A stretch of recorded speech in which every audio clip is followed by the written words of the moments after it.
नमस्कार बच्चों।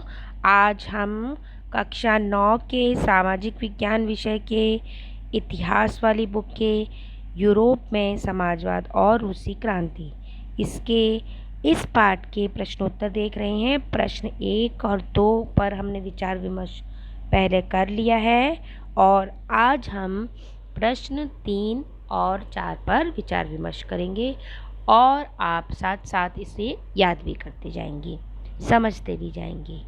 प्रश्न 3 है, 1917 में जार का शासन क्यों खत्म हो गया?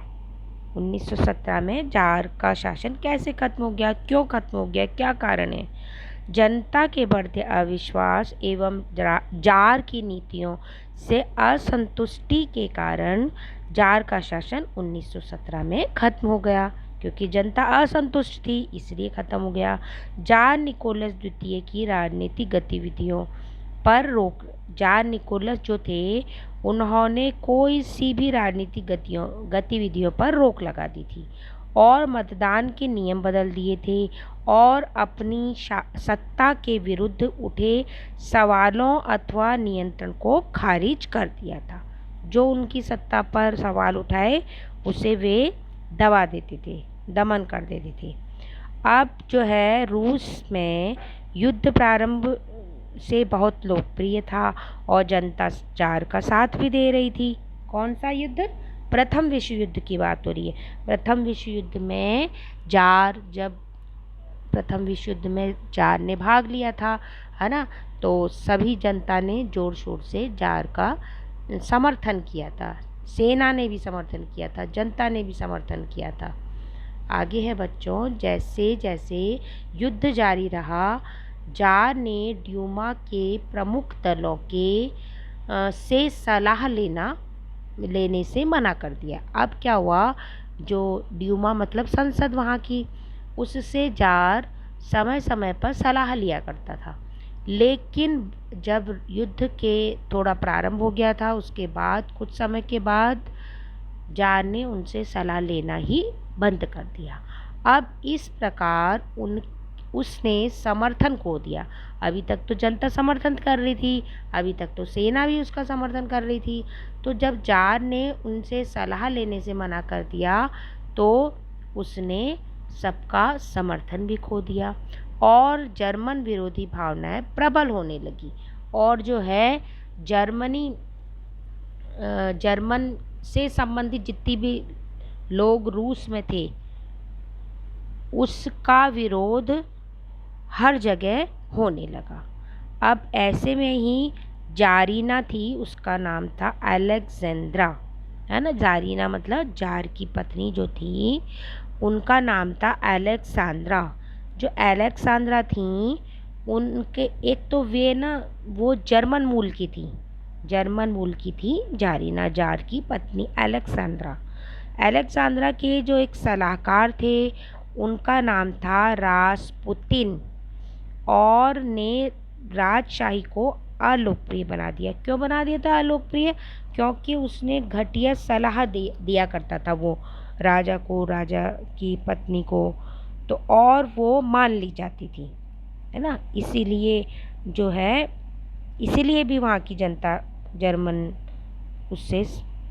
जर्मनी से संबंधित जितनी भी बातें थी उनको जो है घृणा करते थे, है ना। उन्होंने जैसे जो आपको बताया था सेंट पीटर्सबर्ग का नाम भी उन्होंने पेट्रोग्राद रख दिया था, क्योंकि सेंट पीटर्सबर्ग जो था वो जर्मन भाषा का शब्द है।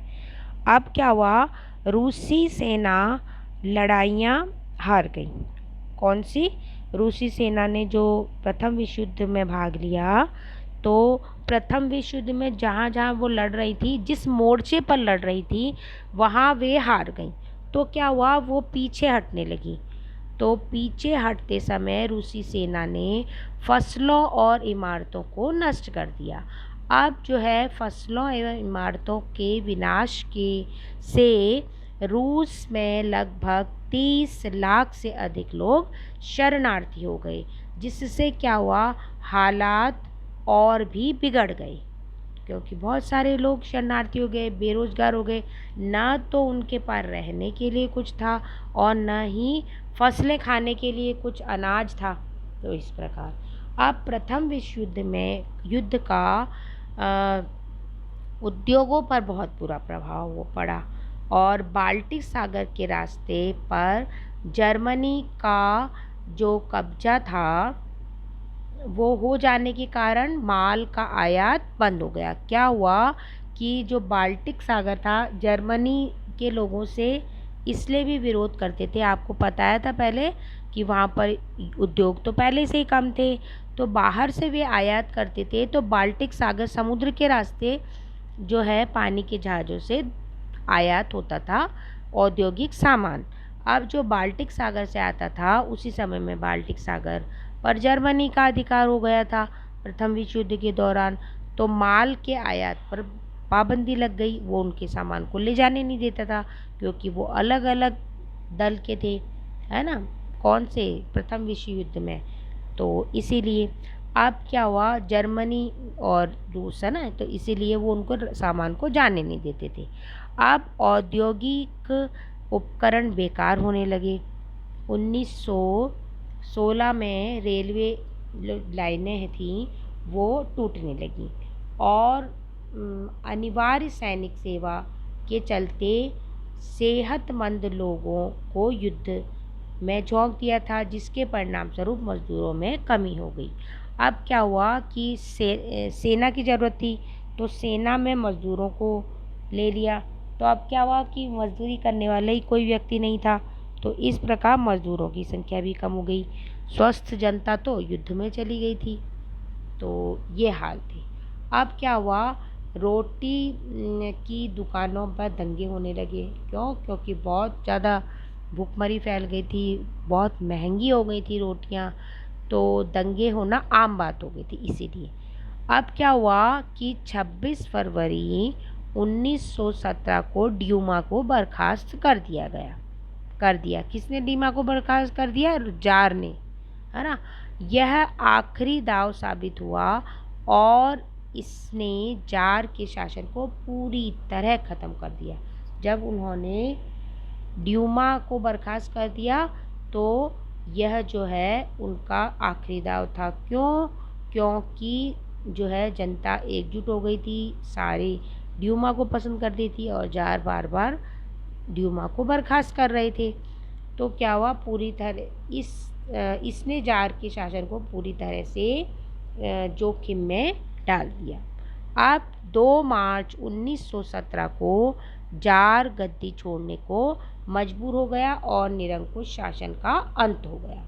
अब क्या हुआ बच्चों, किसान जो थे वो ज़मीन पर सर्फ के रूप में काम करते थे और उनकी पैदावार का अधिकतर भाग जमीन के मालिकों एवं विशेषाधिकार प्राप्त वर्गों के पास चला जाता था, है ना। किसान सर्फ मतलब किसान जो कृषक दास होते हैं ना, उन्हें सर्फ कहते हैं। तो किसान जो है कृषक दास के रूप में काम करते थे। किन के यहाँ काम करते थे? जो ज़मीन के बड़े बड़े भूस्वामी होते थे, मालिक होते थे, उनके यहाँ काम करते थे। और जो है किसानों में ज़मीन की भूख की प्रमुख कारक थी। ज़मीन में किसानों में जो किसान थे उसमें ज़मीन की भूख प्रमुख कारक, मतलब किसान ये चाहते थे उनकी ज़मीन हो, वो अपने ज़मीन में खेती करें, जबकि उन्हें दूसरे के खेत में, है ना, भूस्वामी के खेत में काम करना पड़ता था। अब विभिन्न दमनकारी नीतियों और कुंठा के कारण वे आमतौर पर लगान देने से मना कर देते थे और प्रायः जमींदारों की हत्या कर देते थे। कौन करते थे? ये सर्फ किसान जो दास थे वो करते थे। अब इसके अलावा जो कार्ल मार्क्स की शिक्षाएं थी, उन्होंने भी लोगों को विद्रोह करने के लिए उत्साहित किया था। तो इस प्रकार बच्चों ये प्रश्न समाप्त हुआ और ध्यान से आप इस प्रश्न को आज याद करेंगे और आगे फिर कल अगला प्रश्न करेंगे। धन्यवाद।